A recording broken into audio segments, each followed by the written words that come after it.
పొగాకు పండిస్తే నేరం కాదు, కానీ గంజాయి పండిస్తే నేరం. అసలు ఎందుకని గంజాయి అంత ప్రమాదకరమైనదో చూద్దాం. గంజాయి శాస్త్రీయ నామం కెనాబిస్ సెటైవా. గంజాయిలో ఉండే ముఖ్య రసాయన పదార్థం టీహెచ్సి అంటే టెట్రా హైడ్రో కెనాబినాల్. ఇది అత్యధిక మత్తును కలిగిస్తుంది, మెదడు పైన నేరుగా ప్రభావం చూపిస్తుంది, జ్ఞాపక శక్తిని తగ్గిస్తుంది, ఆలోచన శక్తిని నశించేలా చేస్తుంది. ఇది విచక్షణ జ్ఞానాన్ని చంపేస్తుంది. ఇది వ్యసనాన్ని కలిగిస్తుంది.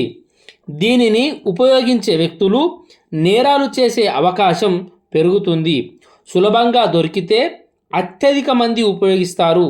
నేరాల నియంత్రణ ప్రభుత్వానికి భారంగా మారుతుంది. సమాజ భవిష్యత్తు కోసం నిషేధమే ఉత్తమం. ఔషధ ప్రయోజనాల కోసం, ఆయుర్వేదం, మెడికల్ అవసరాల కోసం లైసెన్స్ ఉన్నవారు మాత్రమే పరిమితంగా దీనిని పండిస్తారు. థ్యాంక్ యూ వెరీ మచ్ మా వీడియో చూసినందుకు.